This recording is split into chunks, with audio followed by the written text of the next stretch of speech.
Ça va, vous allez bien?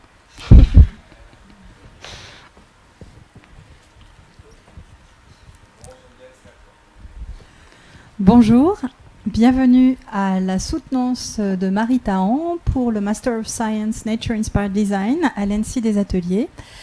Nous allons être ensemble 1h15 avec une présentation de Marie. Elle sera en face d'un jury qui est composé de Kalina Raskin, directrice du CBIOS, Arnaud Garcia, éco-concepteur et designer, et Gillian Grève, co-responsable du master, enseignant-chercheur, designer biomimicien. Le directeur de mémoire de Marie est en duplex avec nous, c'est Elliot Graff. Bonjour Elliot, il est chercheur et chef de projet au CBIOS. Voilà. Eh bien, à toi la piste Marie, merci beaucoup de votre attention et d'être avec nous. Thank you so much, Geneviève, for this introduction. Thank you all for being here today. Thank you to the members of the jury and everyone else for being here for support. I'm really excited to share this time with you and to tell you a little bit about the past 2 years of my life doing this nature-inspired design degree at ENSCI-les Ateliers. So this presentation is going to be split up into a few different sections. We're going to start with a bit about why I'm here, my journey, what brought me here, followed by the professional experience I gained from my internship, the new skills that I learned from my partnership project, the insights that I got from my thesis research, and we'll end with a round of questions and answers from the jury. Let's get started. So how did I get here? One thing that you need to know about the way I grew up is it was very international. This is one of the reasons why my presentation today is in English and why I wrote my thesis in English. So we're going to start with high school. And so in high school in 2016, I graduated from a scientific baccalaureate, and I had a decision to make, what career path to choose. And as we all know, 18-year-olds make the best decisions. So I had 2 fields that were fascinating, that seemed fascinating to me. So I really liked understanding how objects were made and why they were made in a certain way. And I was very interested in biology because I got to learn a lot about it during my baccalaureate. In the end, I decided to do a 3-year course, a 3-year bachelor's program in product design at the École de Condé in Paris. And thanks to this program, I gained a lot of new skills. I learned how to prototype, as you can see here. I learned how to do presentations and showcase my projects. I learned how to draw, how to apply design thinking methodologies. But throughout the curriculum, I was feeling like something was missing. And so near the end of it, I started directing my projects towards more sustainable eco-design paths. And I'm going to tell you about one of the projects that you can see in the background of the picture. So for this project, I decided to look into a product that was massively discarded, plastic bags. And I wanted to give it value again because I noticed that they had a really short life span as a product that deteriorates very slowly in the environment. So I wanted to give it a second life, and I associated it with a new skill that I had learned, which was knitting. And I noticed that I got a result that was really sturdy. Plastic bags, usually when you pull them apart, they break really easily. And over here I got this really cool result that you can take a look at if you like. And so this type of project really pushed me to want to learn more about eco-design, about sustainability, and all the different possibilities that we have by designing this way. I started asking myself questions about what the next steps were. And I didn't really want to get into another product design degree where it was just going to be more of the same. I wanted to specialize into something different. And then the COVID pandemic hit. And as did a lot of people in the world, I got a lot of time in my hands suddenly. And so I decided to do things I had never done before. I started a YouTube channel where I talk about design, where I talk about sustainability, and now I also talk about biomimicry after this degree. And it was a way for me to talk about these things, but also research them. And while I was researching them, I started finding things that were talking about biomimicry. And this led me to read Janine Bagnes's book. And that led me to more research, and I found the master's program at ENSCI-les Ateliers. When I was reading about this program, I got really excited because finally I had something that was assembling both of the things that were fascinating to me, design and biology. And so this was really exciting for me. I couldn't wait to start the program. And so we started in Concarneau with a week surrounded by scientists who were telling us these fascinating things about, for example, why dead algae is super important for the seashore and other incredible facts about biological organisms. This was followed by a series of classes where professionals came and told us about their methods, the tools that they use to implement biomimicry, to implement sustainability within their projects. And this led me to ask myself new questions that I'd never thought about before. One of the main questions was, how does biomimicry lead us to sustainability? This leads me to my internship. So what you need to know about this degree is I thought that it was really well-rounded in the sense that we got to experience biomimicry in a lot of different ways. So for example, through the internship, we got a more professional outlook on the discipline. Through what I'll tell you about later, the partnership project, it was a lot more applied and practical where we got to test the tools. And with the thesis research, it was a lot more academic. So to start with the internship project, I did my internship at a company called Nucorp Conseil. It's a strategy, communication, and innovation consulting agency, one of the major players of biomimicry in France today, and they also host Biomimexpo every year. So Biomimexpo, for those who don't know, is an expo that showcases current designs and innovations around biomimicry. There are two reasons why I wanted to do this internship. First of all, I wanted to get more consulting experience. So I knew that it's a path that I wanted to explore in my career. And so I wanted to explore it through this opportunity to do an internship. The other reason is I knew that this was a good opportunity for me to network and meet more people in the biomimicry network and learn more about their projects. And before I get to the insights and the things that I learned through this internship, I want to thank Alain Renaudin, my internship director, who was incredible throughout this internship and who really shared his knowledge with me, pushed me to meet people and really facilitated that for me through the internship. Now the first thing that I noticed at the end of my internship was that it showed me that beyond looking at what we can do creatively with biomimicry, so the different innovations and the inventions and the new ideas that it can generate, there are so many other things to consider around it when you're in a professional setting. So I got to see what gets in the way of biomimicry, and I realized that there's a lot of networking to do, there's a lot of communication about biomimicry that still needs to be done. We really need to be able to create new partnerships. So there's an entire there's a lot of work to do, basically, before we can actually create through biomimicry.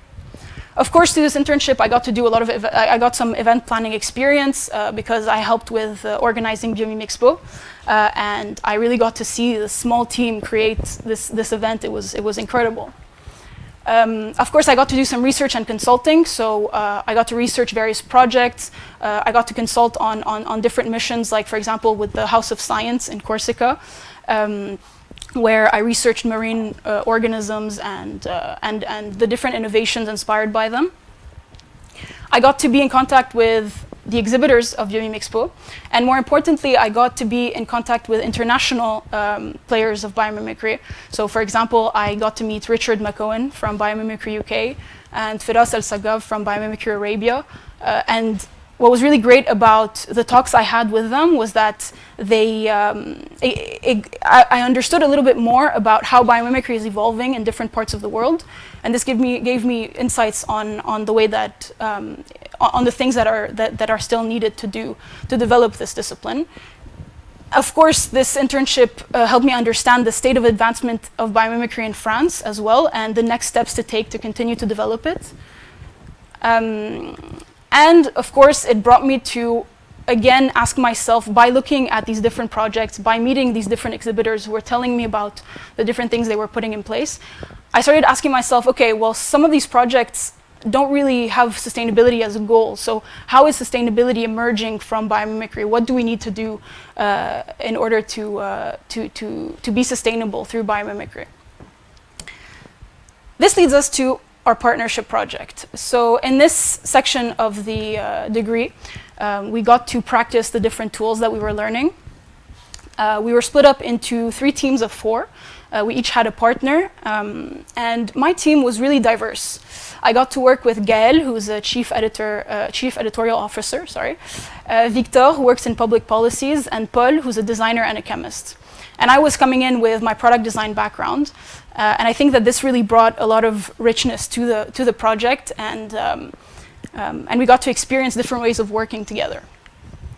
Our partner was the CNES, the French space agency, who was represented by Sylvain Michel, and he was just incredibly passionate about this topic. He brought this incredible energy to the project, and I think that it was really great to have him drive the project forward. He came to us with an issue. He wanted us to think about how we can manage orbital space wastes. So, okay, this part is a bit complicated, so hold on. So Gaël told us about this in the previous presentation, but basically the problem with orbital space waste. Orbital space waste is all of the pieces of satellites, all of the satellites that are inactive, all of these different space objects that are still orbiting around the Earth that can cause collisions. And the problem with collisions is that it creates even more debris, and having more debris creates more collisions, and we have this like endless cycle that creates this saturation. And a major problem with that is that it costs a lot of money. So you can imagine if a little piece of debris hits the International Space Station, we're in trouble. And this is what Kessler theorized in the 60s, where he talked about orbital saturation. We went from this issue, this catastrophic scenario of having a huge amount of space debris around the Earth, and we wanted to make an opportunity out of it. All good? Ça va? Okay, so our solution, so we wanted to work on 2 different levels. We wanted to work on a systemic level and then also look into what we can do on more specific local levels. So we created a system that basically reuses the wasted resources, where waste basically becomes a means to create something new. So what we imagine, for example, are these platforms that you can see, the red and green triangles, which we imagined were made up of all of these different pieces that you could find orbiting around the Earth. And that would also enable to limit our impact. So for example, through these green platforms, we would be able to launch rockets from there directly and limit pollution on the Earth. Basically, what we created was we went from this linear use of space, where most of the flow was from the Earth towards the orbit, and we wanted to create more flows within the actual orbit itself, and that's what we tried to do. So what this project brought me is I understood that, well, throughout the degree we were told that we needed to work on a more systemic level, and we really needed to look at a more holistic aspect of projects. While this is really great, the project really showed us that it's a very complicated way of tackling a project. And I think that this is because of 2 things. Firstly, I think that we noticed very quickly that there are so many different actors with so many different interests that sometimes clash. You have private actors, for example, whose goal it is to generate economic profit. You also have military actors who want to have strategic placements around the Earth. So it's difficult to get these people to interact, and even more difficult to get them to create a system together. Another thing that we noticed was that we were quickly lacking a lot of expertise. So not only on aerospace engineering, but also on how to manage commons, how to manage waste, biology, because we quickly looked into bioinspiration as a solution to these different issues. Through this project, I got to practice a lot of the skills I already had. So having Paul, who's a much more experienced designer than I am, pushing me to get better at these different tools. So for example, working with InDesign to create these these little magazines that helped us document our work throughout the 6 months. So it was really great to be able to practice this. Maybe we can pass this around. I also got to practice, of course, skills like presentation and video editing, for example. A big portion of the project was, of course, about applying the biomimicry tools and trying them out, seeing what we're comfortable with and what makes sense to us. And I think this was a big challenge throughout the project. I wasn't expecting it to be this difficult, which shows that you really need to have training for this kind of for these kind of tools. One thing that we struggled with a lot was abstraction. So we really took the time throughout the project to try this step out with a lot of different biological models, and I'm really glad that we did, because it made me a lot more comfortable with this tool and a lot more confident to use it in future projects. What was really great also about this project was that we had a really diverse team, and this made it so that we worked on 2 different levels. We worked on one level which was, some of us were really interested in going into the details of everything. So we really wanted to find out everything about one thing, and we really didn't want to miss anything else, and go into depth. And others were better at coming back to the big picture and making sure that we're still moving forward. And I think that this, having those 2 levels was really beneficial, because not only did we move forward, we also got to explore some of the more complex parts of the project. Of course, we did have some disagreements sometimes, but I think the fact that we all got along really well really made it so that we were happy to compromise and happy to try different ways of working. In the end, I'm really proud of the work that we produced. It was a fascinating topic to work on. Space is just always fascinating, and it pointed out to me again this need for change. So we're still, even though this is a very new field, space exploration is a very new field, we're still doing the same mistakes that we've been doing on Earth, and we're still working in linear ways. And so this really pointed that out to me once more. I'm a little frustrated that we have to stop here after the 6 months, because our system really generated a bunch of different products that would have been interesting to explore. But what's really great is that Sylvain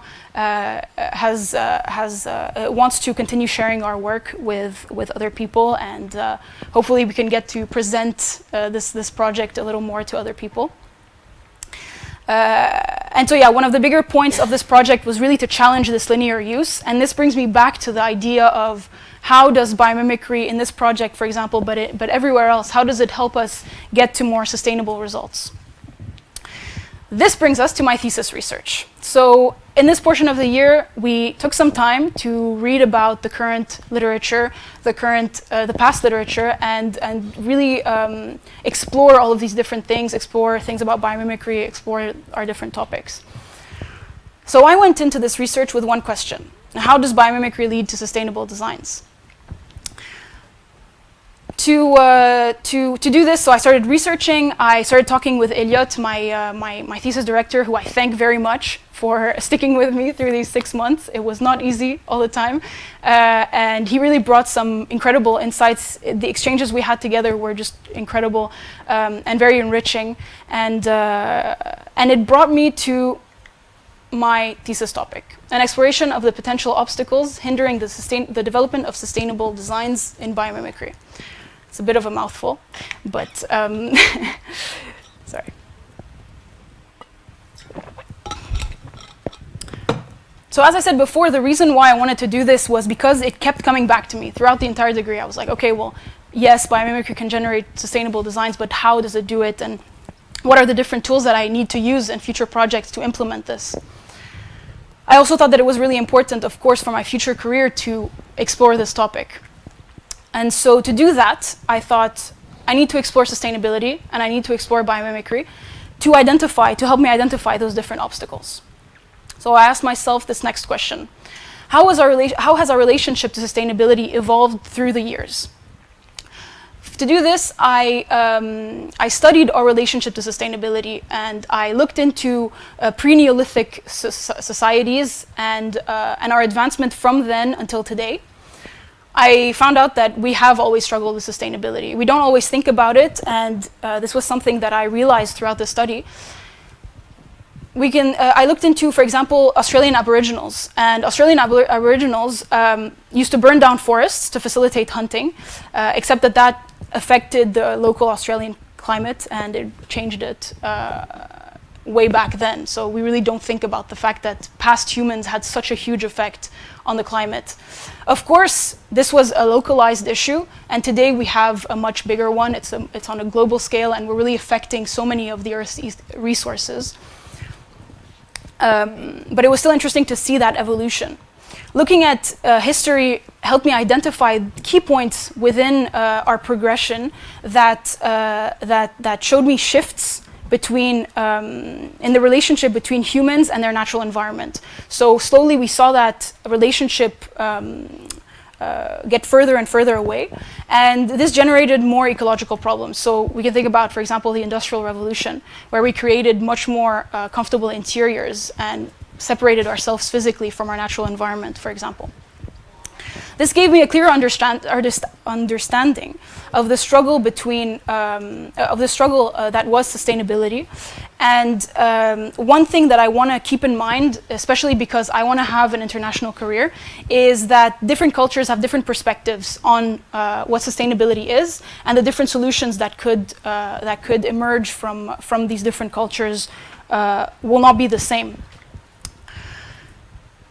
To continue this, I thought that it was really important to study sustainability in the more theoretical aspects of it. So what does sustainability mean through different definitions? So that's what I did. I looked at all of these different definitions, a few other ones as well.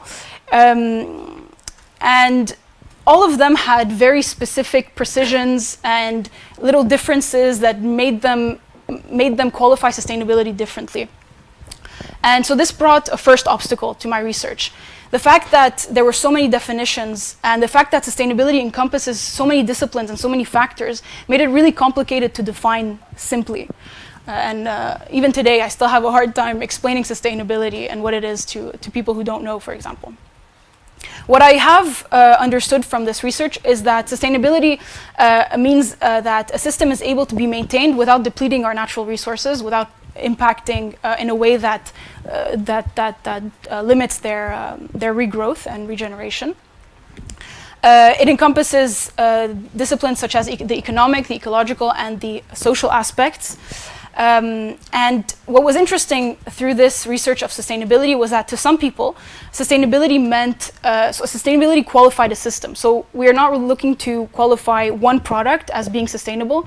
It's more of the general system that's around it. And this resonated with me because of the projects that I just spoke about, the fact that we're looking at systems through biomimicry. It really resonated with me, and it was the first link that I did between sustainability and biomimicry.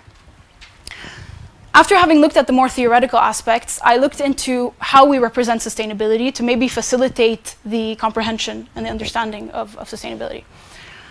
And so I started looking at different models. So obviously each one has its own interpretation of what sustainability is. Over here we have a more simplistic view where the person, so Giddings, is trying to show that the economy only exists because there's a society, and the society only exists because there's an environment. And so these things are interlinked, and they can't be treated separately. In the other two models, we see mentions of different factors that affect sustainability and show how, for example, here, the planetary limits and how we're crossing them. Over there, we see even more disciplines showing up, so social factors, ecological factors, and economic factors. So this gave me a little bit of a clearer understanding of what we mean when we say sustainability. And at this point, I wanted to look into what tools we had at our disposal to measure the sustainability and continue to explore it. I noticed that we have a wide array of tools, both holistic and more specific. One thing that was clear throughout is that to define sustainability, we need to establish a context. So we need to know whether we're talking about a single individual or a global population, and whether we're talking about 10 years or 2 centuries. So it's very different to measure these things at those different scales. And so as I said, there are holistic measures that help us encompass the bigger aspects of sustainability, social aspects, economic, ecological. And then we have other more monometric measures that measure one specific metric of sustainability, for example, CO2 emissions. And as I was studying these different tools, I noticed that there were some issues coming up. So I asked myself, what are those issues? I wanted to explore more about what was getting in the way. I noticed that monometric measures, for example, offer simplicity, so they make it easier to evaluate what sustainability is, but they lose a lot of the important elements, which means that because they don't look at the bigger picture, they miss out on a lot of different data and a lot of different ways that they are impacting the environment. So that can lead to short-sighted projects where we have rebound effects, for example, which means that we've solved the problem in one area, but we haven't noticed that it it transferred itself to another area, and we won't notice it because we're not looking at the more holistic aspects. This showed me that there's a dissonance between the theory and the practice. So yes, in theory, we should be looking at a wider view of sustainability and evaluating it with all of these different factors, but in reality, the practice is that companies don't necessarily do that all the time. It would be awesome if they did life cycle assessments all the time, but it's not really what's happening. It is starting to happen, but it's still slow. And so in the end, what I concluded is that because sustainability is already a complex topic to define, it's also difficult to measure it. And I encountered another obstacle here. By looking at the research I was doing and by looking back at the different classes I had on biomimicry, the different things I was learning through the different professionals I was meeting, I thought to myself, maybe biomimicry can be a way towards sustainability, to drive us towards there. So a little like I did before, I looked into the different definitions of biomimicry, and once again, I found a complexity in the definition itself. So because there are so many different ways of seeing biomimicry, because it's difficult to define its perimeter, so biomimicry is one concept, but there are so many others around it, like bioinspiration, bioutilization, and all these different concepts. And even though some people have defined the perimeter and have defined where one stops and one starts, it's still difficult to agree on where the limitations are. And so it's difficult to understand what is meant when we're talking about biomimicry. What I definitely understood is that sustainability is an integral part of biomimicry. It's the goal of biomimicry. So we draw inspiration from nature to develop sustainable designs. And so this led me to think that it might be a way to develop it. Which leads me to my following question. How does biomimicry generate sustainable results?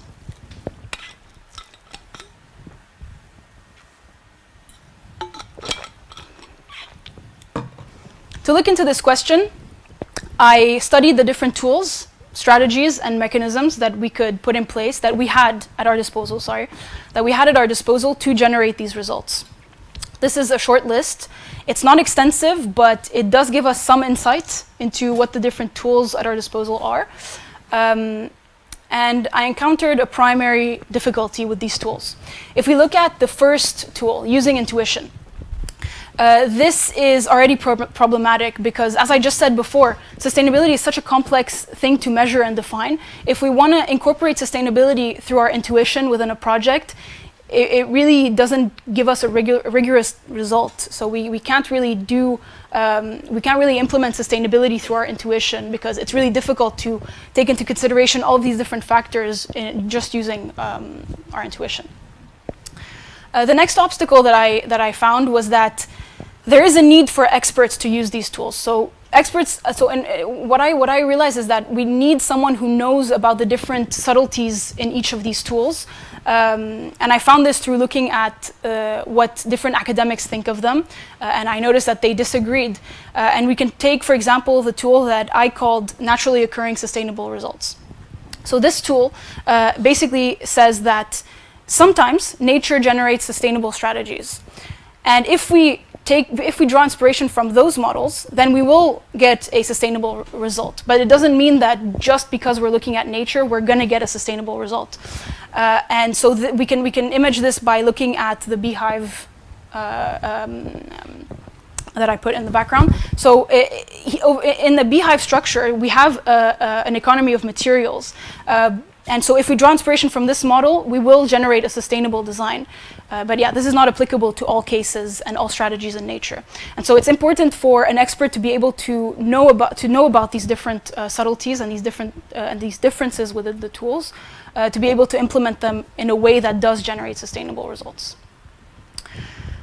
After having looked at those tools, I wanted to see if they could be put in practice. And to do this, I wanted to look into one specific project and analyze it and see how the tools, whether or not they generated sustainable designs. So I looked into Finex.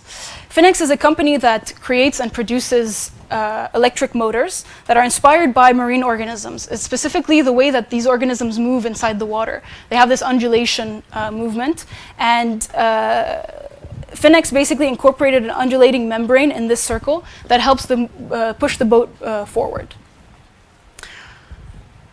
By interviewing the founder, Harold Guimand, and talking to him about the way that they thought about the project and the way that they've implemented sustainability within it, I noticed that they use a number of key mechanisms. They use a mix of those strategies, so we do find naturally occurring sustainable results because of the fact that they've replaced the helix of a boat motor with a membrane. It limits a lot of different ecological impacts that a motor can have. They also used a mix of biomimicry and eco-design tools. They used classic design and engineering, and they also used other eco-design tools, like, for example, imagining that the different parts of the motor would be interchangeable to facilitate fixing it, for example, if it broke. And what I understood through this analysis is that these different tools do help us reach somewhat sustainable result. At least it was more sustainable than a traditional diesel motor. And so, for example, Finex's motor generates 80% less fine particles than a regular one, and is 20 times less impactful in terms of energy. I think that Finex is still, I know that Finex is working on different strategies to develop their product, and I think that we can definitely do more to implement sustainability within this project. And yeah, I think that through different strategies, through bringing new skills within the team, it might generate other results. Looking back at my analysis, I would have liked to imagine, to analyze other projects and try to confront them and see what the differences are between each one. And I think that one of the things that would have emerged is the team that we have behind the product. So what are the different disciplines and what are the different skills that they have that help them generate these results? So I think that one of the things I would have noticed was that. So after having looked at the theory, a little bit of the practice, I wanted to find out why we're still struggling with this, with sustainability in biomimicry. If we have some tools and if we have some methods to generate these results, why are we still having a hard time implementing it? So I did a survey, and it gave me additional insight on how practitioners and what practitioners think are those different obstacles. So my survey was answered by 33 people. 72% of them claimed that they use biomimicry within their professional practice, and 48% didn't mention sustainability within the definition of biomimicry. And I thought this was an important thing to point out, because I think that there are two reasons for this, or at least the ones that I see, is firstly, they might not know that sustainability is a part of biomimicry, and they also might not be interested, because to them it's more interesting to look at a specific strategy in nature because it's innovative and it helps them solve their issue, and it doesn't really matter to them whether the product is sustainable or not. I went into this project. I went into this survey thinking of a few different hypotheses of the different results I was going to get. So over here, I made a chart of the different obstacles that I was able to collect through the survey. I knew that money, time, methodology, company strategy were going to be some of the obstacles, but I was surprised by the amount of people who talked about lack of expertise and who mentioned hiring experts to drive sustainability within their project. Sorry, I don't know why. What I would have liked to do differently within this survey, or what I would like to improve about it, is I would have liked to find more practitioners. I would have liked to have given myself the time and the resources to find more practitioners, and also take the time to evaluate the obstacles further than I already did. At this point, we come back to my central question: what are the obstacles hindering the sustainable development of biomimicry projects? And at this point of the thesis, I had a long list of these different obstacles that I found through my research and through my survey. And I wanted to classify them in a way that made sense. So through my survey, there are these different levels that appeared: the systems, the organization, and the discipline, because these different obstacles matched with one of these levels. So some of them were systemic, some of them were on the discipline level, etc. And I used Bob Gidding's model of sustainability as inspiration for my own model, because I wanted to translate some of the same ideas, that the issues that we find within the discipline affect everything else, and vice versa. So all of these different things are influencing each other. The size, obviously, of the different circles show the level of influence, so obviously changes in the system will affect the rest in a much bigger way than the opposite, than the discipline would. And so to talk about some of the obstacles that I found on these different levels. On the systems level, there was lack of funding that came up quite a lot. So the fact that we don't have a lot of we have a limited amount of monetary resources. On the organization level, there was the issue of profitability that came up a lot. So the idea that, so this was notably something that I noticed in the survey. Some of the professionals were claiming that biomimicry doesn't necessarily result in a marketable product that we can profit from. And I think that this is linked to some of the other obstacles, like lack of or a need for communication of biomimicry. Lastly, in the discipline level, there was an issue with time that kept coming back. So the idea that biomimicry still needs time to evolve and to generate the correct tools to implement sustainability. And in this section, what I would have liked to develop a little more is do a more extensive evaluation of these different obstacles. At the end of my thesis, I wanted to bring some new solutions that could help us surmount these different obstacles. And so this is a short list of some of the ones I mentioned in my thesis. So for example, you can see making sustainability a competitive advantage could be a good way of implementing sustainability. So obviously these are primary solutions, but I really wanted to think about how all of these different solutions apply at the different levels, so at the systemic, organization, and discipline level.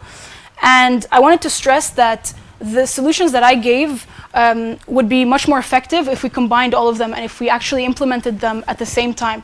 So if we found a way to make sustainability a competitive advantage, it wouldn't really help us out if we hadn't trained a lot more experts and hadn't trained a bunch more people to be able to implement sustainability. This leads me to further developments that I imagine for my thesis. So one of the things is that I want to continue to explore the different topics that I already explored in my thesis, because they're so complex and so difficult to understand. I feel like there's a lot for me to still learn about sustainability, about the different tools that we have at our disposal, maybe even do a state of the art of these different tools, or see if that's been done already. Obviously, the research brought me to new questions.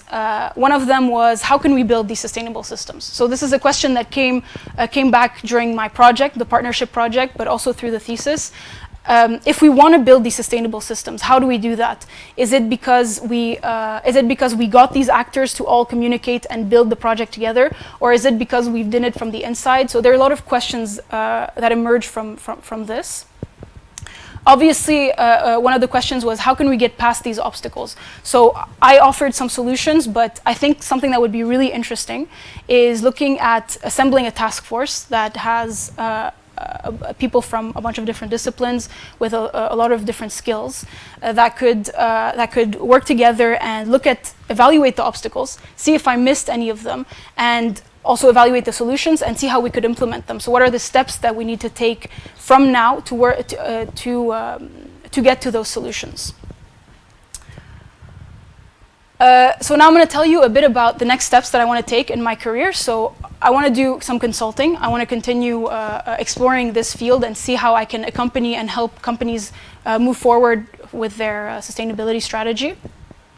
I'd like to follow more training to better understand the ecological problems at hand, the different risks that companies take when they look into sustainability strategies, and how we can convince them to go towards that. I'd like to continue to raise awareness through my YouTube channel, for example, but also through teaching. So over here you can see me teaching a kindergarten class. I can't show the kids, but they're there. Yeah, I'm telling them about the Eastgate building, and they were incredible. They were 5 years old, and they understood everything I told them. So that was really great, a really great experience.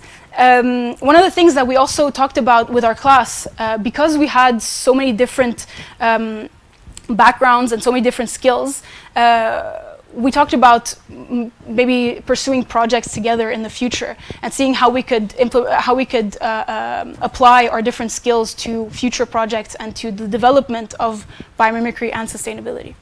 In 5 years, I'd like to have opened up my own design firm, my own consulting firm, to help accompany the different companies.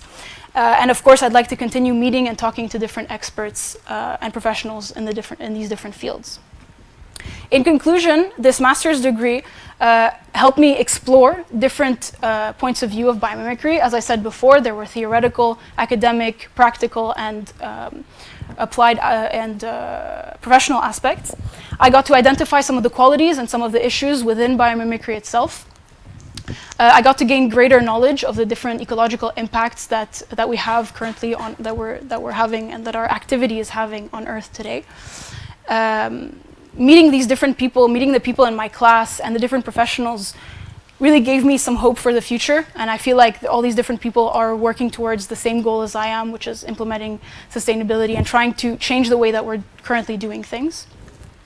And finally, and biggest of all, this master's degree helped me reimagine my next steps.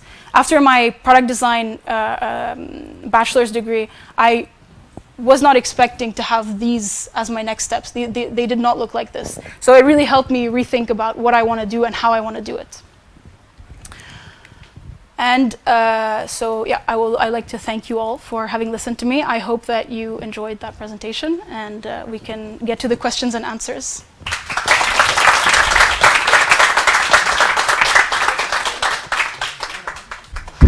Merci beaucoup. Est-ce qu'on reste en anglais ou est-ce qu'on passe au français? On peut passer en français. Y a pas de souci. Très bien. Merci. Ok, merci beaucoup, Mia. Donc, Elliot, il est d'usage qu'on propose et qu'on donne d'abord la parole à l'encadrant. Donc, Elliot, je vais te laisser t'exprimer par rapport à ce que toi tu as perçu du travail de Mia et de votre interaction. Je crois qu'il y a un tout petit décalage logistique entre la question et ta réponse, donc ne soyez pas surpris les uns et les autres de ce petit décalage. À toi, Elliot. Vous m'entendez bien?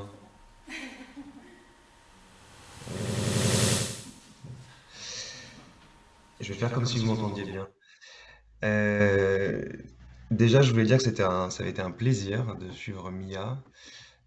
C'est quelqu'un qui est passionné par son sujet, qui peut justement, de par cette passion, des fois se laisser aussi emporter dans un flot d'idées, un flot de concepts qu'elle a envie d'aller explorer. Donc, je pense que ça a été son challenge pendant ce mémoire, que d'aller justement réussir à canaliser cette énergie-là pour pouvoir créer un raisonnement, expliquer ce qu'elle souhaitait faire dans des termes simples. Et je pense que voilà, c'est réussi, bravo Mia.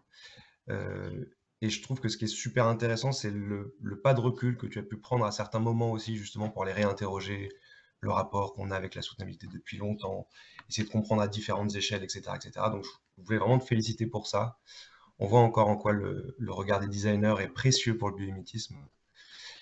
Et j'espère simplement qu'on va pouvoir continuer aussi à discuter, à échanger, à débattre des potentiels, mais aussi des limites du biomimétisme actuel. Donc voilà, j'aurais plein de questions à te poser, mais je ne sais pas si c'est vraiment le moment, si jamais c'est simplement une petite ouverture. Donc je vais m'arrêter là et puis je laisse Kalina rebondir si besoin.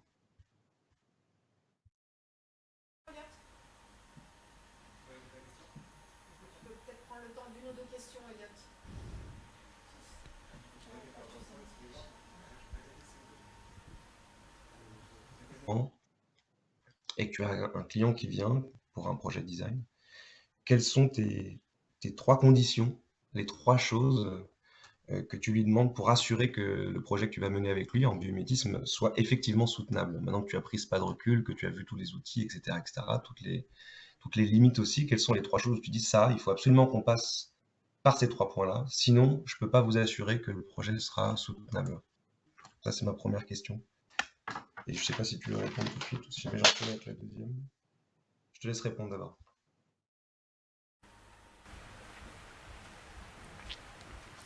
Merci Elliot pour cette question. C'est assez chargé, c'est un peu compliqué de penser à toutes les choses qu'on aimerait avoir à disposition pour accomplir un projet, pour bien accomplir un projet.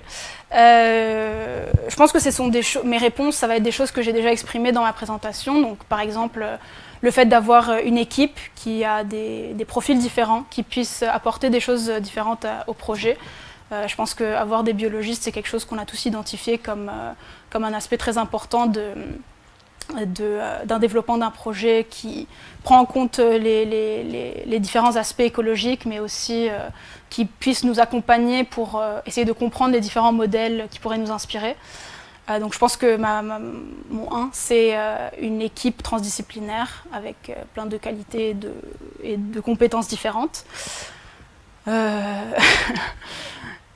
Ensuite, ça pourrait être peut-être avoir une influence sur la stratégie par exemple, de l'entreprise dans laquelle je pourrais effectuer ce projet.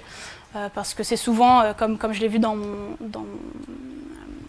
questionnaire, c'est souvent un des obstacles qu'on rencontre, c'est le fait que l'entreprise n'a pas envie de se plonger dans cet axe-là, surtout parce qu'on est encore dans une société où le profit est numéro 1.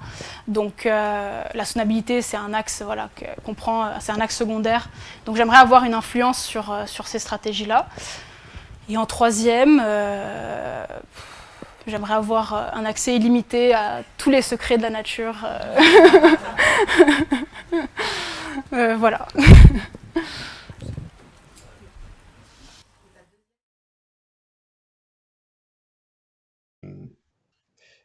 Je vais rebondir sur ta première réponse, qui effectivement, je pense, assez fondamentale sur la notion d'équipe.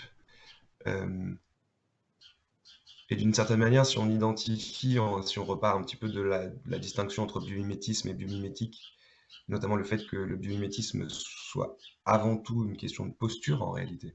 C'est-à-dire que quand tu identifies quelles sont les différentes limites que tu as dans ton survey, tu identifies que les premiers éléments, c'est le temps et l'argent, en gros. Mais en fait, le temps et l'argent, c'est des ressources. Donc, c'est comment est-ce qu'on alloue ces ressources? C'est que des choix, en réalité. Donc, ma question, c'est la suivante, c'est si jamais on considère que le biomimétisme doit nous permettre d'aller faire plus de soutenabilité, en quoi est-ce que le biomimétisme est un levier pour influencer les choix d'allocation des ressources qui nous permettraient d'aller vers plus de soutenabilité?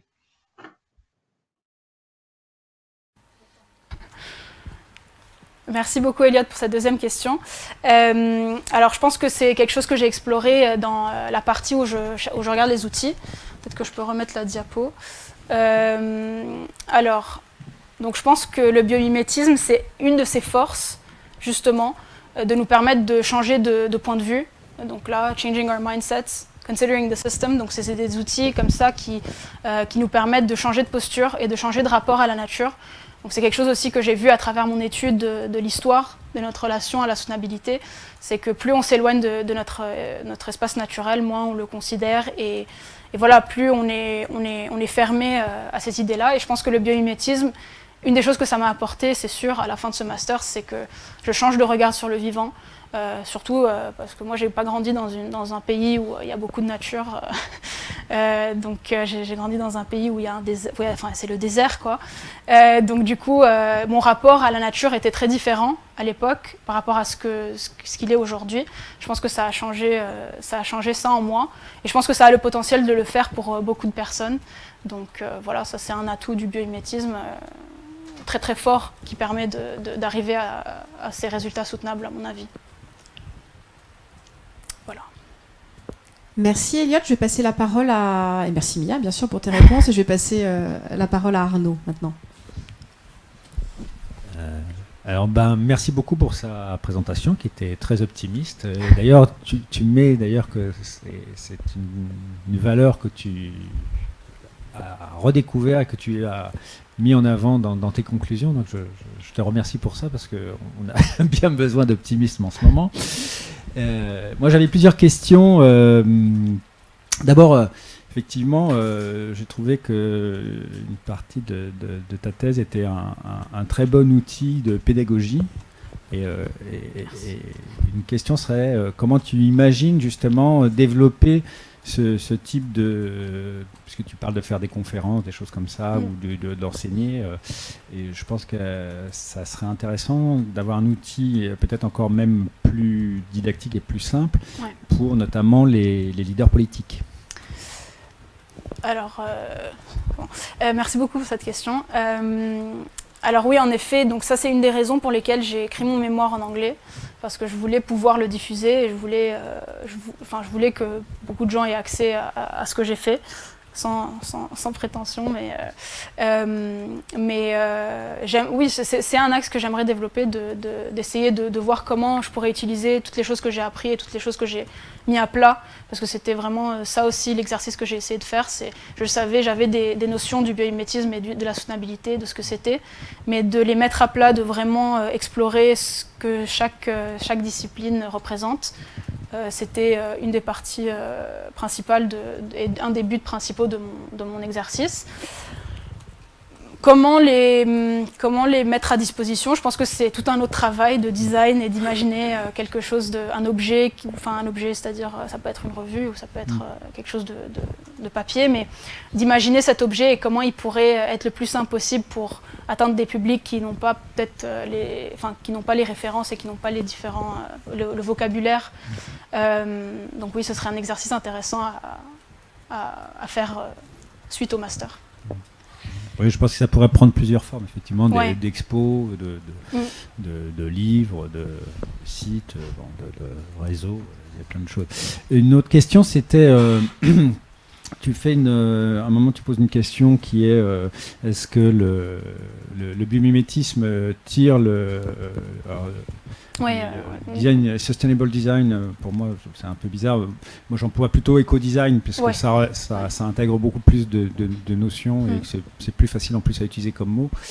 Et puis en tant que designer au sein de l'AFD, on avait fait la charte des éco-designers, donc c'est plus facile à... Et en fait, même le mot éco-design, en fait, pour nous, était, à l'époque on l'a créé, était un terme qu'on avait fait exprès pour mettre l'impact et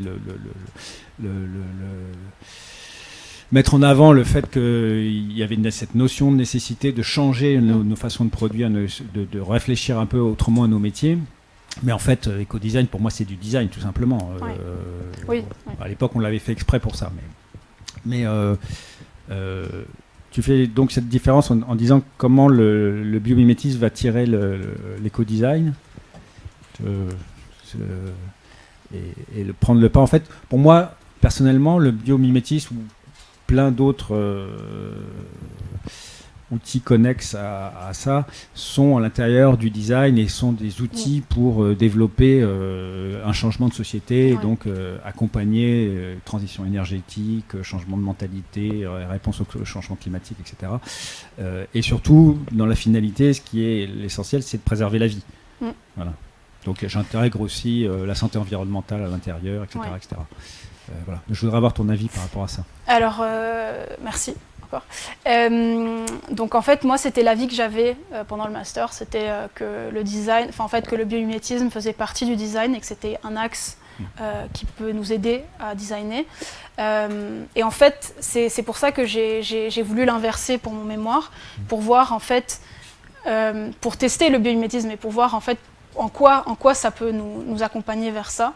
Donc voilà, après c'est deux façons de voir la chose. Je ne sais pas si ça a changé mon avis, cette étude, mais en tout cas, ça m'a permis de l'explorer et de voir voilà, ces différentes manières qu'on pourrait faire d'explorer la soutenabilité, le biomimétisme, et comment ça s'articule après dans des projets. Voilà. Et alors, dernière question, c'était par rapport au moteur que tu nous as présenté. Ouais. Alors, moi, j'ai rencontré aussi ces gens-là parce que j'ai un projet avec un bateau et qu'on cherchait justement des meilleures manières de propulser le bateau. Et en fait, ma problématique avec ce moteur-là, c'est qu'à l'époque, enfin, au moment où je les ai rencontrés, ils ne pouvaient pas propulser notre bateau qui fait 30 tonnes. Et donc, c'était que pour des petits bateaux. Alors, je sais que depuis, ils ont amélioré et qu'ils sont en train de travailler sur ça. Mais comme ici, on est dans une école de création industrielle, un des gros problèmes et un des gros freins aujourd'hui qu'on rencontre, c'est justement le passage de changement d'échelle. Donc, de petites solutions parce que la nature, des fois, nous amène beaucoup de solutions, mais parfois, elles sont à petite échelle. Et il faut arriver à les transformer sur des échelles de temps et de dimensions plus grandes.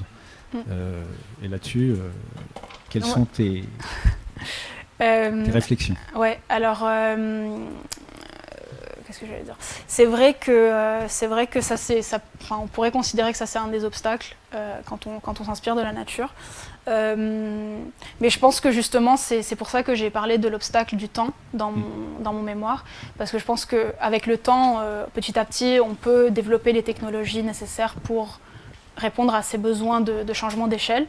Et entre-temps, je pense qu'il faut continuer quand même à chercher et à trouver ces différentes solutions pour pouvoir ensuite les faire grandir. Donc là, par exemple, on voit le Fin 5, donc c'est 5 chevaux, et du coup, il peut motoriser un petit bateau. Mais l'entreprise vient de sortir leur Fin 150 chevaux, qui permet de propulser de plus gros calibres. Donc je pense qu'ils vont continuer dans cette démarche-là. Je ne sais pas en termes d'industrialisation ce qu'ils planifient de faire. En tout cas, je sais qu'ils produisent en grande partie en France, localement. Mais voilà, et ils ont pensé à ces étapes de fabrication en masse. Je ne sais pas en fait à quelle échelle. C'est vrai que ça aurait été une question intéressante à leur poser. Mais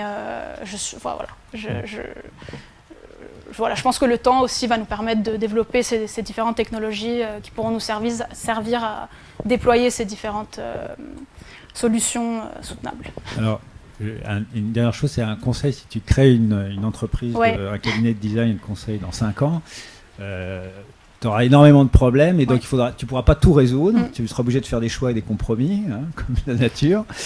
Et donc la stratégie de l'escalier, parce que la plupart des hommes politiques veulent des solutions très rapides, très en place tout de suite. Souvent, quand je discute avec eux, je leur dis bah oui, mais on va monter un grand escalier, donc on va vous accompagner pour aller jusqu'en haut de l'escalier, mais la taille des marches va se moduler en fonction des marches qu'on va monter au fur et à mesure qu'on va grimper l'escalier. Donc je t'encourage à y aller et pas te décourager et tu verras, tu vas rencontrer plein de gens extraordinaires, tu vas faire des choses extraordinaires, donc vas-y, lance-toi. Merci beaucoup, je garde mon optimisme. Merci Arnaud. Gillian? Oui, merci Mia pour ta présentation. Donc j'ai 2 questions pour toi. Donc la première, en fait, est-ce que pour relier encore au terrain, est-ce que tu as pu un peu aller challenger justement le regard de praticien? Tu parles dans ton mémoire de la coopérative MU. Est-ce que tu as pu aller justement les challenger en tout cas sur ces questions-là? Et je me posais la question aussi d'institutions clés comme l'ADEME notamment, que je n'ai pas lu dans le mémoire. Et du coup, ça m'interrogeait aussi sur comment est-ce que tu vas aussi chercher de l'information auprès d'eux, parce que c'est des gens qu'il va falloir aussi embarquer peut-être dans l'aventure. Et donc, comment est-ce que tu cartographies ces acteurs? Comment est-ce que tu vas leur parler pour pouvoir après identifier des choses sur lesquelles tu vas pouvoir travailler? Ok, alors merci pour ta question, Gillian. Alors sur les acteurs, donc sur la coopérative MU, donc c'était des choses ce que j'ai inclus dans mon mémoire, c'est des choses que quand on avait rencontré François Xavier, qu'il avait exprimé, et donc c'était vraiment, ça faisait partie de sa démarche de vouloir voir les outils je l'ai en anglais, Life Cycle Assessments, analyse de cycle de vie, pour designer et pas simplement le faire comme ça par intuition. Donc j'ai parlé avec certains praticiens, donc j'ai fait quelques interviews et puis après aussi à travers le questionnaire, j'ai questionné ces praticiens, mais voilà, l'idée, ce serait de continuer à le faire et d'essayer de voir chacun son point de vue, parce que c'est vrai que même quand ils étaient dans la même industrie, ils avaient des points de vue différents selon l'individu, selon son expérience. Donc c'est vrai que c'est complexe et d'aller voir là-bas, enfin je pense que c'est important d'aller à leur rencontre et de voir comment ils font les choses pour essayer d'explorer plus la soutenabilité. Et sur le point de l'ADEME et sur les différentes références qu'il y a dans mon texte, je pense que sûrement j'aurais dû aller explorer là-bas, et c'est vrai que le fait que je me suis challengée d'explorer ces deux disciplines qui sont hyper complexes et qui ont plein de gens qui ont parlé dessus et il y a tellement de papiers sur chacun que j'ai peut-être pas mobilisé les lectures, certaines lectures qui étaient importantes, mais voilà, après j'ai quand même lu plein de choses sur plein de points de vue, donc voilà, mais c'est un travail à continuer à faire. C'est pour ça que je propose, je pense que je vais devoir, que j'aimerais continuer à explorer ces différentes choses, parce que je pense qu'il y a plein d'autres choses à lire, il y a plein d'autres acteurs à aller voir, donc voilà. Ok, parce qu'effectivement il y a des verrous méthodologique, organisationnel, économique, comme tu le disais dans ton mémoire, mais effectivement, je pense que ces différents acteurs en fait à mobiliser selon les verrous que tu veux aussi dépasser. Donc ça, c'est important en tout cas pour la suite de les intégrer. Moi, je me fais pas de soucis, tu le feras, bien évidemment. Et une autre question, justement, est-ce que les freins d'intégration de la mesure de la soutenabilité sont les mêmes selon l'échelle du projet, que tu travailles à l'échelle d'un matériau, d'un produit, d'un service, d'une nouvelle forme d'habitat, organisation de quartier, ville, territoire, aux formes d'organisation, est-ce que c'est les mêmes finalement du coup à mobiliser? Qu'est-ce que tu en dis? Ouais, alors, je pense que non, du coup, c'est pas du tout les mêmes outils, et justement, je pense que c'est pour ça qu'on a un grand spectre d'outils pour mesurer la soutenabilité. Je pense qu'il y a plein de choses qui sont très spécifiques à certaines industries et certains projets, et je pense que ça apporte une richesse. C'est important de pouvoir évaluer précisément sur un matériau ou un projet. Ça apporte de la complexité aussi, parce que du coup on se retrouve avec plein d'outils différents, et de savoir utiliser l'un ou l'autre dans des endroits spécifiques, c'est important mais c'est peut-être aussi quelque chose, c'est justement une des choses que j'ai voulu exprimer à la fin dans ma conclusion, que j'aimerais faire peut-être et regarder dans ce qui est fait dans les états de l'art des différents outils pour mesurer et la soutenabilité et le biomimétisme. Et voilà, essayer de comprendre et de voir s'il y a des cartographies, de voir s'il y a des gens qui ont déjà fait ça. Voilà, c'est des choses que j'ai pas forcément explorées pendant les 6 mois, mais qu'il faut que je continue à faire, je pense, pour les next steps. Je pense qu'effectivement, ce sera important, ça demande de prendre un peu de temps encore pour ça, pour dire voici tous les cas de figure finalement de projets biomimétiques qui peuvent exister. Voilà quelles disciplines sont aussi impliquées à chacune de ces échelles-là, et puis pour pouvoir bien identifier les verrous en fait selon l'échelle du projet et la nature du projet elle-même, pour pouvoir après identifier en fait l'ensemble de ces verrous à casser et faire proposition en tout cas selon ces cas de figure. Donc là on rentre déjà dans une logique presque de design, mais tu peux te servir aussi d'état de l'art, de projet et de rencontre avec le terrain pour pouvoir vraiment faire un peu ce travail de cartographie des différentes situations possibles et échelles de travail possibles pour pouvoir nourrir ta démarche. Mais voilà, c'est pas grand chose. Je pense que ça mériterait justement de compléter ton travail pour pouvoir après te permettre aussi de faire des propositions en tant que designer, pour pouvoir outiller ces gens-là, leur permettre justement de dépasser les limites qu'ils rencontrent. Et je sais pas si tu as cette référence-là, mais je te conseille de regarder le travail de Flore Vallée et Benjamin Thiel, qui travaillent sur notamment en fait la conception de mécanismes pour stimuler l'éco-idéation, notamment par le biomimétisme. On a travaillé avec eux sur une boîte à outils de stimulation d'éco-idéation. C'est des gens qui sont absolument incroyables. Ils sont à Centrale Supélec, UTC et l'APESA. Et donc l'idée, c'est de voir comment est-ce que, en fait, plutôt que de mesurer, alors c'est important de mesurer, mais d'anticiper justement en fait tous les impacts sur l'environnement, mais il n'y a pas que sur l'environnement aussi qu'on doit intégrer. Comment est-ce qu'on peut aussi du coup mettre en place des stratégies qui nous permettent d'éviter en fait le plus en amont possible, donc là dès l'idéation justement des idées notamment bio-inspirées justement qui ont un faible impact sur l'environnement. Et donc il y a tout un travail de recherche qui a été fait qui serait intéressant pour toi, je pense, de questionner. Je suis absolument d'accord et je pense que c'est une des choses que j'ai vues après avoir pris un pas de côté sur le mémoire et quand je suis revenue le voir, je me suis dit j'aurais peut-être dû avoir plus de projets et justement, je le dis dans ma présentation, avoir analysé d'autres projets pour pouvoir voir quelles sont les différences entre chacun et pourquoi les méthodes diffèrent. Est-ce que c'est parce qu'on parle d'architecture versus un produit versus un matériau? Donc je suis assez d'accord et j'ai peut-être pas formulé, c'était peut-être pas dans cette manière que je l'avais identifié, mais c'est vrai que je pense que c'est important pour moi de continuer à analyser des projets, voir comment ils font les choses pour avancer. Voilà. Super, une petite brique mais qui est importante. Merci. Oui, ouais, merci beaucoup. Merci Gilliane. À mon tour, bravo parce que en 18 mois, tu as fait un tour d'horizon qui est quand même très riche, très riche sur les principaux enjeux aujourd'hui de la démarche et de la pratique de la bio-inspiration par les 3 grandes missions auxquelles tu as répondu, les enjeux du dialogue des parties prenantes et de la communication à travers ce que tu as pu faire avec New Corp.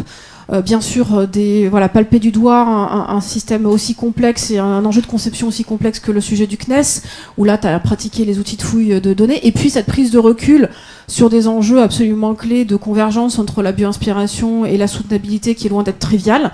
Et donc moi, je suis assez impressionnée, même si tu as été très bien encadrée par l'ensemble des personnes qui sont des personnes sachantes, si ce n'est expertes sur le sujet.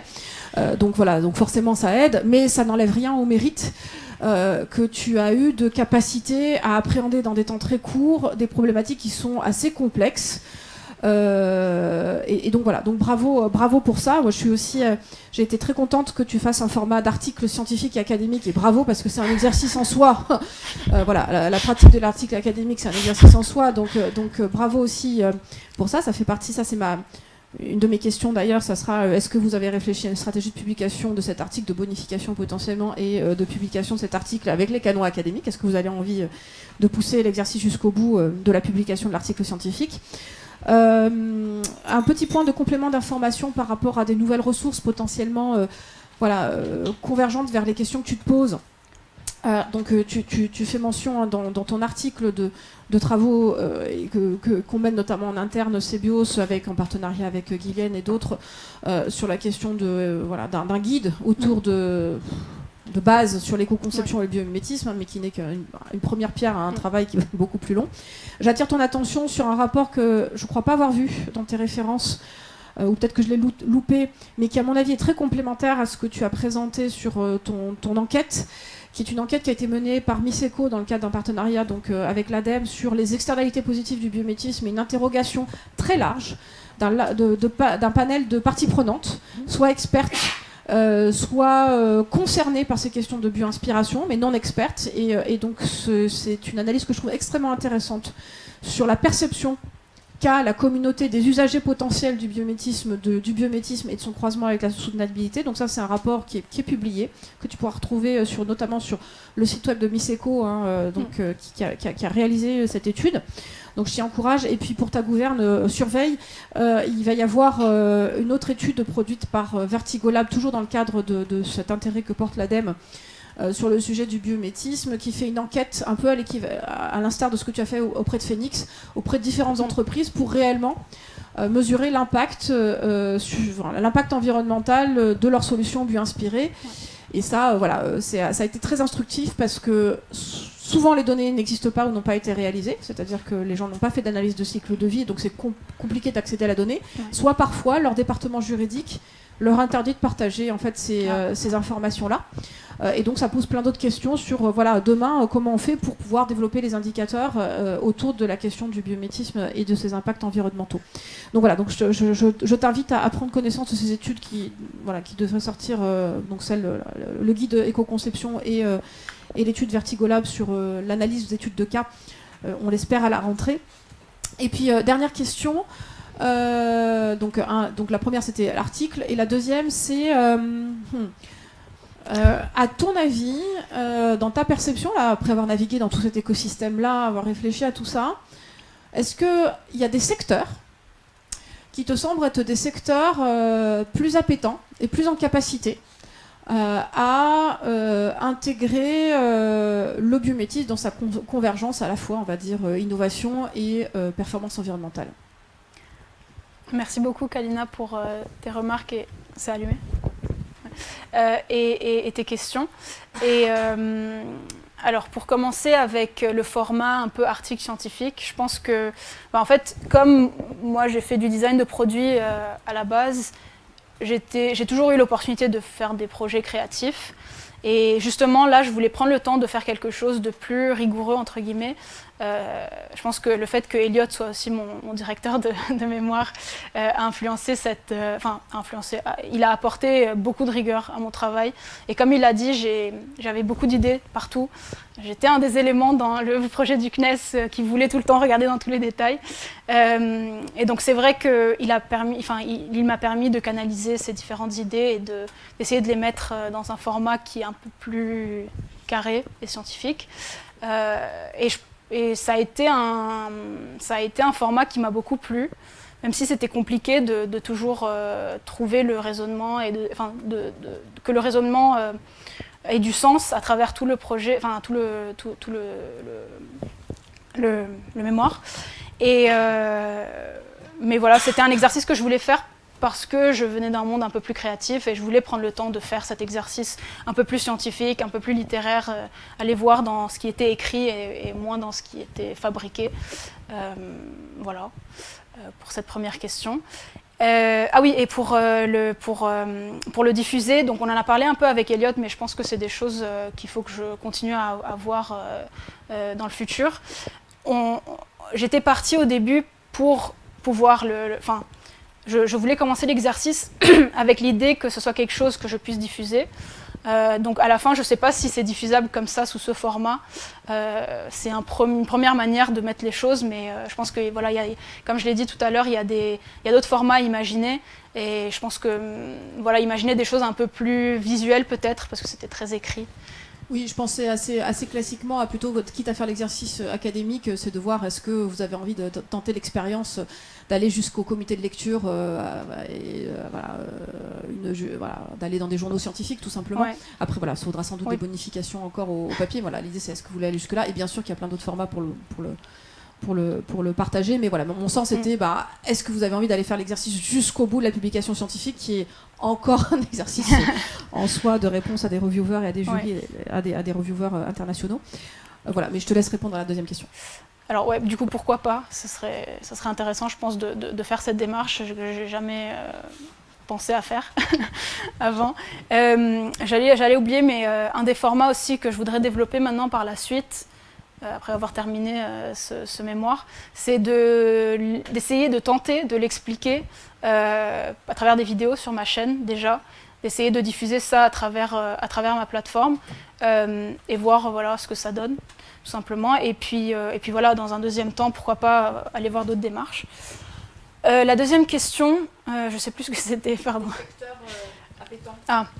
Ah oui. Donc, je pense que comme ça, tout de suite, j'ai pensé à des secteurs qui sont directement liés à l'environnement, à la nature.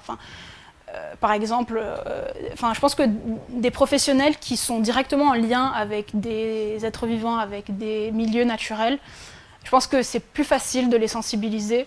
Peut-être que des personnes qui sont dans des entreprises, dans des immeubles qui très rarement interagissent avec des organismes et des lieux naturels. Mais je pense que même pour les personnes, même dans l'agriculture, on le voit, c'est encore un problème.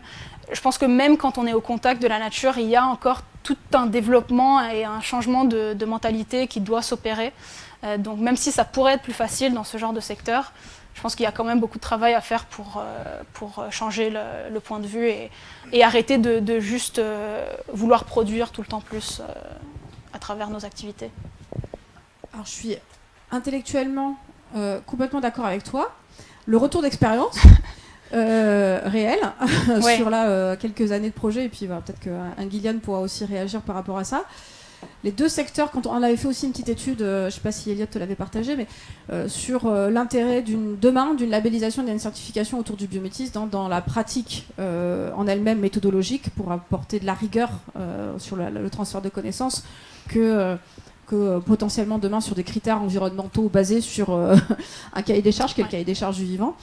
Les deux secteurs qui ont répondu favorablement, c'était les cosmétiques. Ok. Les cosmétiques, parce que on va dire qu'ils ont cette relation intrinsèque déjà à la biologie, et c'est qu'il y a beaucoup de biologistes dans leur rang, donc ils ont cette sensibilité-là, qui a un enjeu marketing de ouf, et qu'il ne faut pas oublier. Ouais. Voilà. Et ça fait partie des moteurs, hein. Ça fait partie des moteurs d'acteurs économiques, hein. Ne l'oublions pas. Je ne dis pas que qu'il n'y a pas des secteurs peut-être plus prioritaires qu'eux, mais voilà.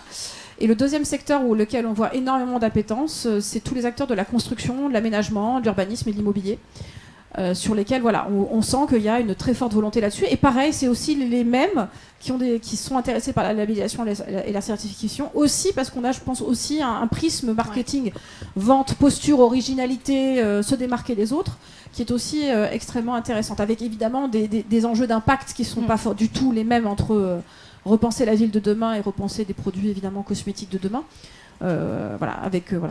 Mais les deux sont intéressants. Et donc c'est intéressant de constater ce retour d'expérience, en tout cas que nous on a, et je ne sais pas si toi, Gillian, tu partages ce retour d'expérience par rapport au secteur un peu friand de ces approches-là. Merci Kélia. Oui, je partage entièrement en tout cas ce constat sur ces deux secteurs-là. Par contre, ce qui est intéressant aussi, c'est de dire pourquoi les autres n'y vont pas. Donc là, c'est une piste encore pour toi d'enquête, pour aller voir justement les autres secteurs, pour essayer d'identifier en fait les causes ou le retard en tout cas pour rejoindre cette approche et le mouvement. Donc là, je trouve que c'est intéressant en fait de se dire qu'il y a aussi peut-être des freins qui sont bien évidemment liés au champ d'application, et ça, c'est super intéressant à creuser. Ouais. Je vais m'arrêter là. Je suis partie. Après, pour compléter ta question, il y a le secteur du tourisme aujourd'hui qui est en train de réfléchir et de se repenser, surtout depuis l'expérience du Covid, où on a beaucoup de pays, notamment en Asie, qui commencent à limiter le tourisme, et donc du coup valoriser et donner de la valeur pour le tourisme, et donc de proposer aussi d'autres activités, donc de réfléchir aussi à comment faire autrement, comment faire du tourisme autrement. Donc, et puis la question des voyages va forcément aussi être très très impactée. En fait, il ne faut pas se leurrer, hein, c'est tous les secteurs qui vont être impactés, puisque tous les secteurs vont toucher les limites. Alors effectivement, il y a des secteurs qui sont prioritaires parce que c'est des secteurs où il y a la valeur du profit est très très présente, et ils ont aussi du retour du fait que aujourd'hui, une certaine partie du public qui est leurs acheteurs demande aussi beaucoup plus de garanties qu'auparavant. Donc pour le secteur de la cosmétique, c'est clairement le cas, et ça va évoluer encore beaucoup plus vite dans les 5 prochaines années. Notamment parce que au niveau médecine, là je parle un peu en connaissance de cause parce que je travaille avec une biologiste qui travaille sur l'épigénétique. L'épigénétique est en train de changer énormément aujourd'hui la perception qu'on a sur les matériaux, l'impact des matériaux sur la santé humaine. Ça, c'est en train de révolutionner complètement la façon dont on pensait les impacts et les études sanitaires avec les doses létales, etc. C'est en train de changer énormément. Je pense que en tout cas cette question de la soutenabilité commence à devenir, être présente de plus en plus dans plein de secteurs. Et bien sûr, je pense qu'elle se développe différemment dans différents secteurs. Mais c'est aussi quelque chose que j'ai pu observer à travers mon stage. J'ai pu assister à parfois des choses qui ne sont pas faites parce que justement et au contraire de la cosmétique, peut-être, en termes de marketing, c'était peut-être pas une voie qu'ils voulaient explorer. Enfin voilà, il y a plein de... Donc il y a plein de... Ouais, je pense qu'il y a plein d'enjeux, il y a plein de conditions différentes selon les secteurs.